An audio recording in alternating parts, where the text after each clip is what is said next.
Every year, MoneySense studies cities across the country to find out the best places to live. And this year, Oakville tops the list, jumping from 14th last year.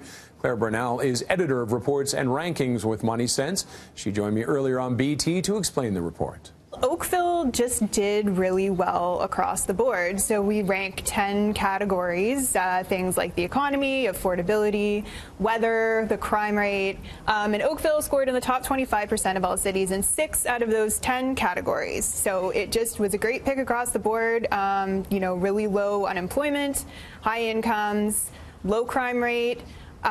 Growing population, growing quite quickly, and it just managed to overtake last year's winner, Ottawa, by a hair this year. And Ottawa was second this year, right? The top five are Oakville, Ottawa, Russell, Ontario, which is, where's Russell? Russell is it's about an hour away from Ottawa. It's the Ottawa area, but it's a small town. And then Saint-Bruno du Montarville, Quebec. I apologize for that. And Lacombe, Alberta is the other one.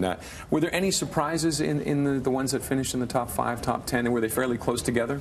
Yeah, well, one really interesting thing is how some Alberta cities like Lacombe finished. So I'm the new editor of Reports and Rankings, and I made a couple of tweaks to it this year. One tweak that I made is that previously population growth used to be you only got full points if you were close to the national average of population growth. So you lost points if you were growing too quickly. Yeah. So I looked at it and I decided I don't know if that necessarily makes sense because that's penalizing some cities like Milton, for example, which did really well. Anywhere in the GTA. Yeah, right? They're growing quickly because they're adding new housing, right? It's not because there's some sort of, fever of people coming to the city and causing all kinds of problems because they can't keep up with the growth. They're just building housing there in some of these bedroom communities.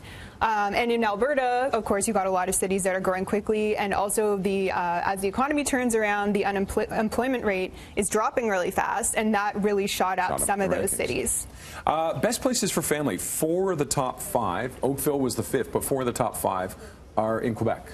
Yep, that's right. When you take a numbers-based approach at trying to decide the best place to live, which is what we do at MoneySense, it's hard to beat Quebec. So for the families ranking, we include some demographic stuff like the percentage of families with children, just the percentage of children living in the town, but also daycare costs and the availability of daycare. In Quebec, you're going to pay about the 10th of what you're going to pay for daycare full-time in Toronto.